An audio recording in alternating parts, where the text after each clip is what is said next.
Hi everyone, I hope you're doing well. In this video, I'm going to talk about this introduction to what is philosophy. And we're going to use this book, Writing Philosophy by Lewis Vaughn. Every book that I have used of his, and I've used about 5 now, has been really useful. So if you're looking for some tools for this class that again you don't have to buy, but if you want to, you can, I highly recommend his books. All right, so at the beginning of that text on writing philosophy, and remember this is Writing Philosophy, a student's guide to writing philosophy essays. So at the beginning of the book, he tries to set out this explanation of what is philosophy. And he says, whatever else philosophy may be, it is a discipline, a field of inquiry. It is concerned with the examination of beliefs of the most fundamental kind. Beliefs that structure our lives, shape our worldviews, and underpin all academic disciplines. A psychologist may want to know how our brains work, but a philosopher asks a deeper question, whether the brain is the same thing as the mind. A lawyer in Texas may study the death penalty and the way that it's administered, but a philosopher asks if capital punishment is ever morally permissible. A medical scientist may want to know how a human fetus develops, but a philosopher asks what the moral status of the fetus is. Some may wonder if lying to protect a friend is right or wrong, but a philosopher asks what makes an action right or wrong. Sometimes people use the word philosophy in a narrower sense, as in, I have a different philosophy of life. Here, philosophy means worldview. A worldview is a set of fundamental ideas that help us sense a wide range of important issues in life. A worldview defines for us what exists, what should be, and what we can know. An interesting fact about worldviews is that we all have one. We all have certain ideas about what exists and what doesn't, what kinds of actions are right or wrong, and what we can know and what we cannot know. Even the rejection of all worldviews is a worldview. A vital question then is not whether we have a worldview, but whether our worldview is worth having. Whether the beliefs that constitute our worldview are true. Since our lives are guided by our philosophy, our worldview had better be good. Using philosophy in the broad sense is the best way we have of evaluating philosophy in this narrowish sense of your own worldview. Vaughn says, we were born into this world at a particular place and time, steeped in the ideas and values of a particular culture, handed ready-made beliefs that may or may not be true, and that we never think to question. Philosophy helps us rise above this predicament, to transcend the narrow and obstructed standpoint from which we may view everything. It helps us examine our unexamined beliefs in the light of reason, look beyond the prejudices that blind us, and see what's real and true. By using the methods of philosophy, we may learn that some of our beliefs are on solid ground, and some are not. And in either case, through philosophy, our beliefs become truly and authentically ours, and we are more fully in control of the course we take in life. As you can see, philosophy is a discipline both broad and deep, but it is not static. More than anything else, philosophy is a process, a careful, systematic investigation of fundamental beliefs. When we get involved in the process, we are doing philosophy. We are doing what both great philosophers and ordinary people have been doing for thousands of years. To put it more precisely, doing philosophy consists mainly of the systematic use of critical reasoning to explore answers to basic questions, to clarify the meaning of concepts, and to formulate or evaluate logical arguments. So that was all from pages 4 to 5 of Writing Philosophy by Lewis Vaughn. Now, I have some other introductory stuff for y'all about philosophy. There are a lot of misconceptions about philosophy, and these are things that I have heard directly from students in my classes in the past. So let's not do this. Some misconceptions about philosophy. Some of my students think that philosophy is simply a lot of unanswerable questions. Philosophy is all a matter of opinion. Philosophy is all relative.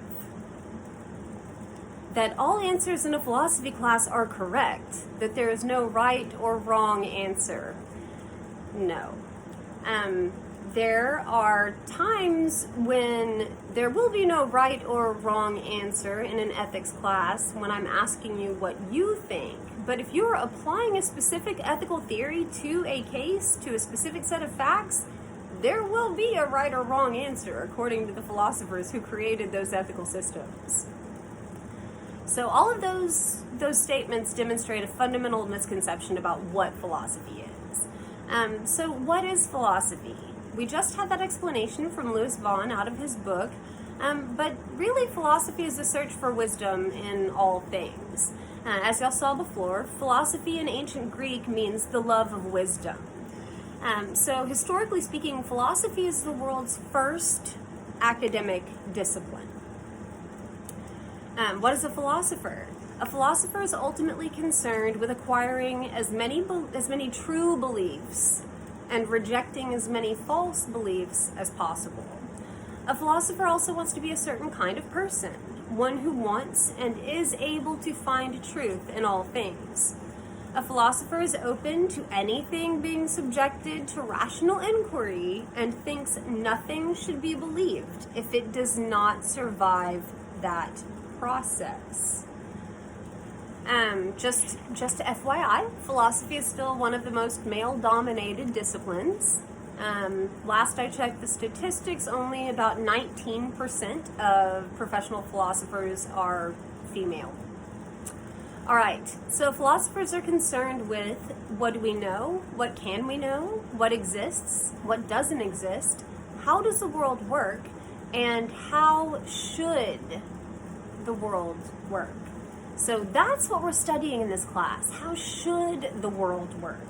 When we have those should questions, those are ethical questions. So back to the history of philosophy.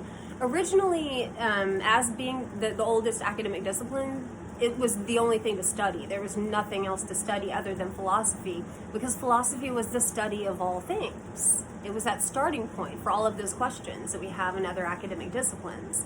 And this is why philosophy is considered the mother of all academic disciplines. The early philosophers asked questions about everything. What we now classify as physics, chemistry, biology, math, medicine, economics, ethics, religion, language, politics, business, all of those topics were once the purview of the philosopher. So for some examples, there were famous mathematicians from ancient Greece who were philosophers.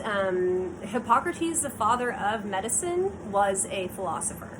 So as philosophers discovered new truths about those things, their discoveries spawned those new disciplines. So all of these other academic areas came from the answers to the questions found by philosophers. So one example of this is as philosophers began to discover truths about the natural world, those truths laid the foundation for a discipline called science. This was aimed at describing, classifying, understanding, predicting, and controlling the natural world. Science was first called natural philosophy. This is why some people mistakenly think that philosophy is a discipline about a bunch of unanswerable questions that never makes any progress, is that often when philosophers find the answer that they're looking for, the answer is so important that it creates a new academic discipline.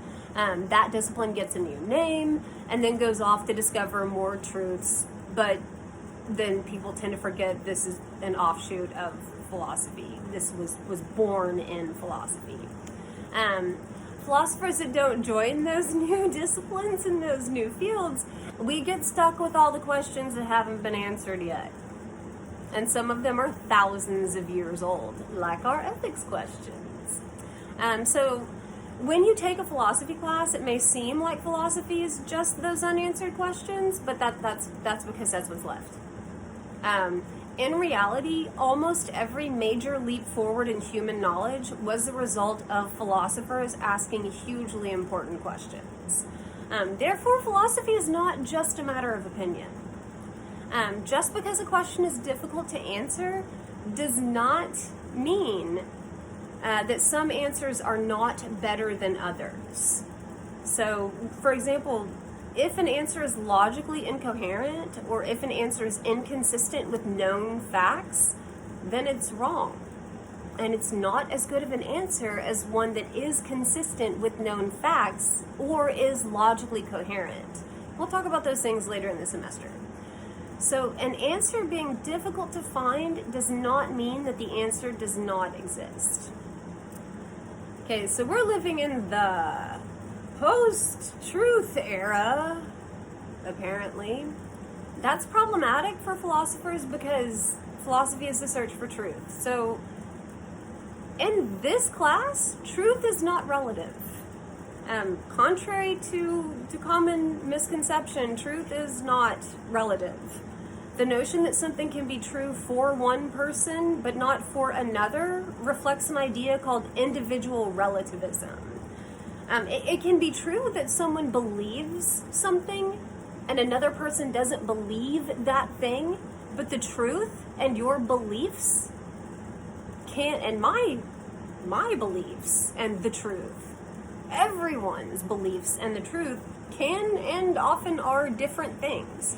That's part of being human. When you say that something is true for you, what you're actually saying is, I believe this thing. But the fact that someone believes something does not make it true. I used to believe in the Easter Bunny, and I caught my oldest sister hiding all the eggs. So it was not true that there was an Easter Bunny, unless the Easter Bunny was Krista. And Krista didn't go to everybody's house. Alright. Also, I can believe that you don't exist, but that doesn't make it true that you don't exist. So, generally stated, a belief is true when it matches up to the way that the world is. When it matches up to those facts, those known facts about the world. So, if two people disagree about a certain thing, then it cannot be the case that both beliefs match up to the way the world is.